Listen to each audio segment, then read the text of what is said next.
ಎಲ್ಲ ನನ್ನ ಪ್ರೀತಿಯ ಕನ್ನಡಿಗರಿಗೆ ನಮಸ್ಕಾರಗಳು. ಏನಪ್ಪ ವಿಚಾರ ಅಂದರೆ, ಇವತ್ತು ನಮ್ಮ ದೇಶದ ರಾಜಕಾರಣಿಗಳು ಇವತ್ತೇನು ಅವರವರ ಹುದ್ದೆ ಅನುಭವಿಸ್ತಿದ್ದಾರೆ, ಅವರು doctor B R Baba Saheb Ambedkar ಬರೆದಿರ್ತಕ್ಕಂಥ ಸಂವಿಧಾನದಲ್ಲಿ ಇವತ್ತು ಎಲ್ಲರೂ ಹುದ್ದೆ ಅನುಭವಿಸ್ತಾ ಇದ್ದಾರೆ. ಅವ್ರ ಹೆಸರು ಹೇಳ್ಕೊಂಡು ಕೂಡ ಸಿಕ್ಕಾಪಟ್ಟೆ ದುಡ್ಡು ಕೂಡ ಮಾಡಿದ್ದಾರೆ. ಆದರೆ ಇವತ್ತು ಅವ್ರ ಹೆಸರು ಹೇಳ್ಕೊಂಡು ಮಾತ್ರ ಬೆಳೀತಾ ಇದ್ದಾರೆ ಹೊರತು, ಆದರೆ ಅವರ ತತ್ವಗಳನ್ನು, ಅವರ ಏನು ನಡ್ಕೊಂಬಂದಿರ್ತಕ್ಕಂಥ ದಾರಿನ ಯಾರು ಕೂಡ ಇವತ್ತು ಇಷ್ಟಪಡ್ತಾ ಇಲ್ಲ, ಇಷ್ಟಪಡೋಕ್ಕೂ ಆಗ್ತಾ ಇಲ್ಲ. ಇವತ್ತು ಅವ್ರು ಏನಾರು ಇವತ್ತು ಈ ನೋಡಿ, ನಮ್ಮ doctor B R Ambedkar sir ಅವರು ಅದ್ಭುತವಾದ ಸಂವಿಧಾನ ರಚನೆ ಮಾಡಿದರು. ಇವ್ರ ಜೊತೆಗೆ 7 ಜನ, ಈ ಟೋಟಲಿ ಈ ಸಂವಿಧಾನ ಬರಬೇಕಾದ್ರೆ 7 ಜನ ಗುಂಪಿತ್ತು, ಟೀಮು. ಆ ಟೀಮ್ ಏನಾಯಿತು ಅಂದರೆ, ಒಬ್ಬೊಬ್ಬರೇ ದೂರ ಆದರು, ಕೆಲವರು ತೀರ್ಕೊಂಡ್ರು, ಕೆಲವರು ದೂರ ಆದರು, ಬರೆಯೋಕ್ಕಾಗಲಿಲ್ಲ. ಆದರೆ ಇವರು ನಮ್ಮ ದೇಶಕ್ಕೆ ಯಾವುದೇ ಆಸೆ ಆಕಾಂಕ್ಷೆ ಇಲ್ಲದೇ, ಯಾವುದೇ ಮೀಸಲಾತಿ ಇಲ್ಲದೇ, ಯಾವುದೇ ಏನೋ ಒಂದು ಸವಲತ್ತು ಇಲ್ಲದೇ ಇವತ್ತು ನಮ್ಮ ದೇಶಕ್ಕೆ ಸಂವಿಧಾನ ಬರೆದುಕೊಟ್ರು, ಕಾನೂನು ಬರೆದುಕೊಟ್ರು.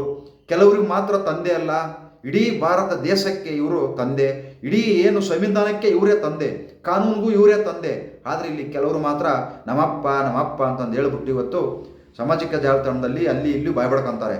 ಆದರೆ ಇವತ್ತು ಅಮಿತ್ ಶಾ ಅವ್ರು ಏನು ಅಂದ್ರಂತೆ, ಅದು ಯಾವ ವಿಚಾರಕ್ಕಂದ್ರೋ ಏನಂದ್ರೋ ಗೊತ್ತಿಲ್ಲ, ಆದರೆ ಅವ್ರು ಅಂದ್ರದ್ದು ತಪ್ಪು ಅನ್ಬಾರ್ದಾಗಿತ್ತು. ದೇವರು ನಮಗೆ ಬಿಸಿಲು ಗಾಳಿ ಬೆಳಕು ಕೊಟ್ಟಿರ್ಬೋದು, ಆದರೆ ಇಲ್ಲಿ ಮಾತಾಡೋಕ್ಕೆ, ನಾವು ಈ ಮಂತ್ರಿಗಳನ್ನು ಪ್ರಶ್ನೆ ಮಾಡೋಕ್ಕೆ, ಸರ್ಕಾರಿ ಅಧಿಕಾರಿಗಳನ್ನು ಪ್ರಶ್ನೆ ಮಾಡೋಕ್ಕೆ ಇದಕ್ಕೊಂದು ಹಕ್ಕು ಕೊಟ್ಟಿರೋದು, ಇದಕ್ಕೊಂದು ಪವರ್ ಕೊಟ್ಟಿರೋದು ನಮ್ಮ Baba Saheb doctor B R Ambedkar ಅವರು. ಅದ್ಭುತವಾದ ಒಂದು ಶಕ್ತಿ, ಅದ್ಭುತವಾದ ಒಂದು ಸಂವಿಧಾನ ರಚನೆ ಮಾಡಿ ಇವತ್ತು ಆ ಸಂವಿಧಾನದಲ್ಲಿ ನಾವು ಬದುಕ್ತಾ ಇದ್ದೀವಿ. ಯಾಕಂದರೆ ಇವತ್ತು ಎಲ್ಲರೂ ಏನಪ್ಪ ಅಂದರೆ, ಇಲ್ಲಿ ಮಾತುಗಳು ಭಾಷಣ ಮಾಡೋಕ್ಕೆ ಮಾತ್ರ ಚೆಂದ ಹೊರತು ಅವರ ತತ್ವಗಳನ್ನು, ಅವರ ನುಡಿಮುತ್ತಗಳನ್ನು ಯಾರು ಅವರನ್ನು ಫಾಲೋ ಮಾಡೋಕ್ಕೆ ತಯಾರಿಲ್ಲ. ಬರೀ ಇವತ್ತು ಎಷ್ಟು ಜನ ಇವತ್ತು ಅವರ ಹೆಸರು ಹೇಳ್ಕೊಂಡು ಒಂದು ನಮ್ಮ ದೇಶಕ್ಕೆ ಒಂದು ATM ಇದ್ದಂಗೆ ನಮ್ಮ doctor B R Baba Saheb Ambedkar ಅವರು. ಇಲ್ಲಿ ಕೆಲವ್ರಿಗೆ ಏನಪ್ಪ ಅಂದರೆ, ಸತ್ಯ ಇಷ್ಟ ಆಗಲ್ಲ, ಸತ್ಯ ಹೇಳಿದ್ರೆ ಯಾರಿಗೂ ಇಷ್ಟ ಆಗಲ್ಲ, ಸತ್ಯನ ಹೇಳೋಂಗಿಲ್ಲ. ಇವತ್ತು ಹೇಳೋಕ್ಕೆ ಹೋದರೆ ಕೇಸ್ ಹಾಕ್ತಾರೆ, ಹೇಳೋಕ್ಕೆ ಹೋದರೆ ಸ್ಟ್ರೈಕ್ ಮಾಡ್ತಾರೆ, ಹೇಳೋಕ್ಕೆ ಹೋದರೆ ಹೋರಾಟ ಮಾಡ್ತಾರೆ. ಮಾತೆತ್ತರೆ ನಾವು ಬಾಬಾ ಸಾಹೇಬ್ ಅಂಬೇಡ್ಕರ್ ಅಭಿಮಾನಿಗಳು, ನಾವು ಅವ್ರ ತತ್ವಗಳು, ಅವ್ರನ್ನ ಪಾಲನೆ ಮಾಡ್ತೀವಿ ಅಂತಂದು ಹೇಳ್ತಾರೆ. ಯಾರು ಕೂಡ ಇವತ್ತು ರಾಜಕಾರಣಿಗಳಾಗಿರ್ಬೋದು ಮತ್ತು ಮತದಾರರಾಗಿರ್ಬೋದು, ಯಾರು ಕೂಡ doctor B R Baba Saheb Ambedkar ಅವರ ತತ್ವಗಳನ್ನು ಯಾರೂ ಪಾಲಿಸ್ತಾ ಇಲ್ಲ, ಅವರ ತತ್ವಗಳನ್ನು ಯಾರೂ ಪಾಲಿಸ್ತಾ ಇಲ್ಲ. ಇಲ್ಲಿ ಬರೀ ನಾವು ಹೋರಾಟ ಮಾಡ್ತಾ ಇದ್ದೀವಿ. ಕೆಲವು ರಾಜಕಾರಣಿಗಳಿಗೆ, ನಮ್ಮ ದೇಶದ ಕೆಲವು ರಾಜಕಾರಣಿಗಳಿಗೆ ನಾವು ಜನಗಳು, ಮತದಾರರು ನೆಮ್ಮದಿಯಾಗಿರೋದು ಇಷ್ಟು ಇಲ್ಲ. ಅವ್ರಿಗೆ ನಮ್ಮನ್ನು ನೆಮ್ಮದಿಯಾಗಿರೋಕ್ಕೆ ಬಿಡ್ತಾ ಇಲ್ಲ. ಯಾವಾಗಾದರೂ ಒಂದು 6 ತಿಂಗಳಿಗೊಂದು, 3 ತಿಂಗಳಿಗೊಂದು ಏನಾರ ಒಂದು ಖ್ಯಾತೆ ತೆಗಿತಾನೆ ಇರ್ತಾರೆ, ಯಾವುದಾದ್ರೂ ಒಂದು ವಿಷಯದಲ್ಲಿ ಖ್ಯಾತೆ ತೆಗಿತಾರೆ. ಅದರಿಂದ ನಾವು ಇವ್ರು ರಾಜಕಾರಣಿಗಳನ್ನೇನಾರು ನಂಬ್ಕೊಂಡು, ಈ ರಾಜಕಾರಣಿಗಳನ್ನೇನೋ ಫಾಲೋ ಮಾಡ್ಕೊಂಡು ಅವರು ಸಪೋರ್ಟ್ ಮಾಡೋಕ್ಕೆ ಹೋಗಿ ಇವತ್ತು ಎಷ್ಟೋ ಜನ ಕೇಸ್ಗಳು ಹಾಕ್ಸ್ಕೊಂಡು ಅಲ್ದಾಡ್ತಾ ಇದ್ದಾರೆ. ಅದರಿಂದ ದಯವಿಟ್ಟು ಆದಷ್ಟು ಮತದಾರರು, ನೀವು ನಿಜವಾಗ್ಲೂ Baba Saheb doctor B R Ambedkar ಅವರಿಗೆ ಗೌರವ ಕೊಡ್ತೀನಿ ಅನ್ನಂಗಿದ್ರೆ, ಮತ್ತು ಅವ್ರ ತತ್ವಗಳನ್ನು ಪಾಲಿಸ್ತೀನಿ ಅನ್ನಂಗಿದ್ರೆ ರಾಜಕಾರಣಿಗಳಿಂದ ದೂರ ಇರಿ. ಯಾಕಂದರೆ ನಮ್ಮ ಸುತ್ತಮುತ್ತ ಎಷ್ಟೋ ಜನ ಬಡವರು ಇನ್ನೂ ಏನೂ ಸವಲತ್ತು ಇಲ್ಲದೆ ಬದುಕ್ತಾ ಇದ್ದಾರೆ. ಯಾವುದೇ ಸವಲತ್ತು ಇಲ್ಲದೇ ಇನ್ನೂ ನಮ್ಮ ದೇಶಕ್ಕೆ ಸ್ವತಂತ್ರ ಬಂದು 78 ವರ್ಷ ಆದರೂ ಕೂಡ ಇನ್ನೂ ಯಾವುದೂ ಇಲ್ಲದೇ ಬದುಕ್ತಾ ಇದ್ದಾರೆ. ದಯವಿಟ್ಟು ಅಂಥವ್ರಿಗೆ ನೀವೇನಿವತ್ತು ಹೇಳ್ತಾ ಇದ್ದೀರಲ್ಲ, ಹೋರಾಟ ಮಾಡೋರು, ಸಂಘಟನೆಗರು, ದಯವಿಟ್ಟು ಅವರಿಗೆ ನೀವು ಸಹಾಯ ಮಾಡಿಸಿ. ಆಗಲಿಲ್ಲ ಅಂದರೆ ಸುಮ್ಮನೆ ಎಲ್ಲದಕ್ಕೂ ಅವ್ರ ಹೆಸರು ಹೇಳ್ಕೊಂಡು ಹೋರಾಟ ಮಾಡಬೇಡಿ. ಯಾರೂ ಕೂಡ ಅವರ ತತ್ವಗಳನ್ನು ಪಾಲಿಸ್ತಾ ಇಲ್ಲ. ಯಾಕಂದರೆ ಚುನಾವಣೆಯೇ ನ್ಯಾಯವಾಗಿ ನಡೀತಾ ಇಲ್ಲ. ಇಷ್ಟೆಲ್ಲ ಮಾತಾಡೋರು, ಇಷ್ಟೆಲ್ಲ ಹೋರಾಟ ಮಾಡೋರು, ಚುನಾವಣೆ ಬಂದಾಗ ಯಾಕೆ ಅವ್ರು ಕೂಡ ದುಡ್ಡನ್ನು, ಅವ್ರು ಕೂಡ ಎಂಜಲು ಕಸಿಸ್ಕೊಂಡು ಯಾಕೆ ಓಟ್ ಹಾಕ್ತೀರಾ?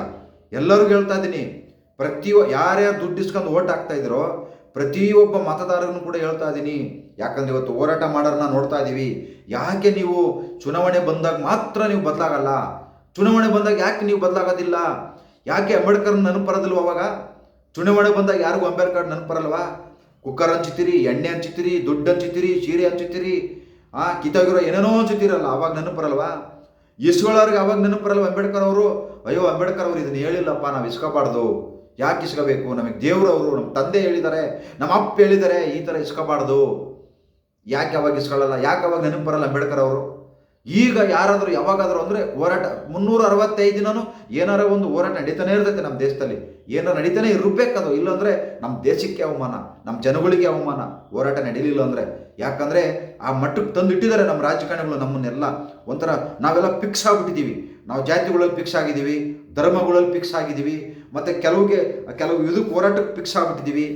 ಅದರಿಂದ ನಾವು ಹೊರಗಡೆ ಬಂದು ನಾವು ನಿಜವಾಗ್ಲೂ ಪ್ರತಿಯೊಬ್ಬ ಭಾರತೀಯನು, ಪ್ರತಿಯೊಬ್ಬ ನಾಗರಿಕನು ಅಂಬೇಡ್ಕರ್ ಬರೆದಿರ್ತಕ್ಕಂಥ ಕಾನೂನು, ಅಂಬೇಡ್ಕರ್ ಅವರು ಬರೆದಿರ್ತಕ್ಕಂಥ ಸಂವಿಧಾನ, ಇದನ್ನು ಕರೆಕ್ಟಾಗಿ ನಾವು ಫಾಲೋ ಮಾಡಿದರೆ ನಮ್ಮ ದೇಶ ಬಹಳ ಅದ್ಭುತವಾದ ಇರ್ತೀವಿ.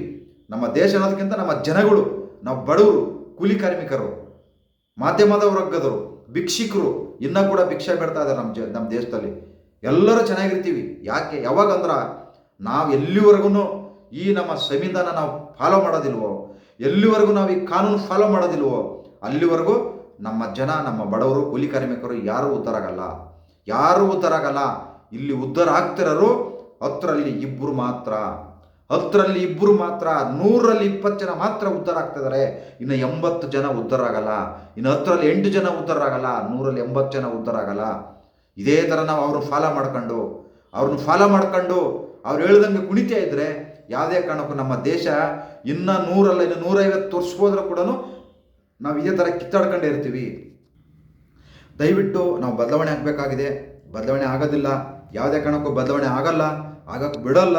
ಬದಲಾವಣೆ ಆಗಕ್ಕೆ ಹೋದರೂ ಆಗಕ್ಕೆ ಬಿಡೋದಿಲ್ಲ. ಆ ಥರ ಇಲ್ಲಿ ವ್ಯಕ್ತಿಗಳಿದ್ದಾರೆ.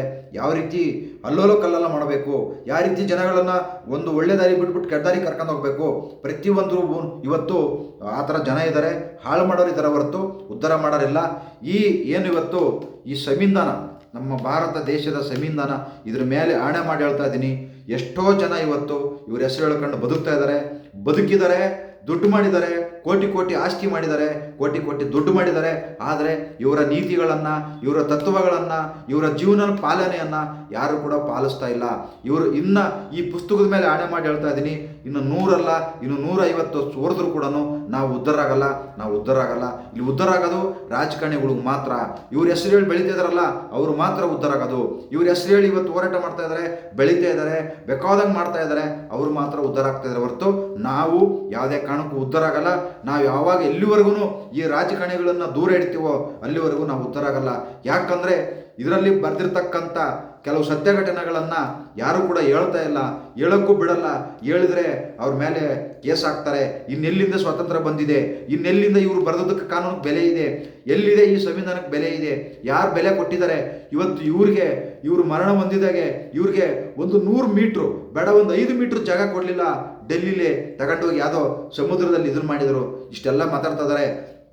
ಬರೀ BJP ಒಂದಲ್ಲ, ಪ್ರತಿಯೊಬ್ಬರೂ, ಪ್ರತಿ ರಾಜಕಾರಣಿಗಳು ಕೂಡ ಇವತ್ತು ನಮ್ಮ ಎಲ್ಲರೂ ಸೇರ್ಕೊಂಡು ಇವ್ರಿಗೆ ಅವಮಾನ ಮಾಡ್ತಾ ಇದ್ದಾರೆ. ಈ ಸಂವಿಧಾನಕ್ಕೆ ಅವಮಾನ ಮಾಡಿದ್ದಾರೆ, ಕಾನೂನಿಗೆ ಅವಮಾನ ಮಾಡ್ತಾ ಇದ್ದಾರೆ. ಯಾಕಂದರೆ ಬೇಕಾದಷ್ಟು ಉದಾಹರಣೆಗಳಿದ್ದಾವೆ, ಅವೆಲ್ಲ ಹೇಳ್ಕೊಂತ ಕುಂತ್ಕೊಳ್ಳೋದು ಬೇಡ.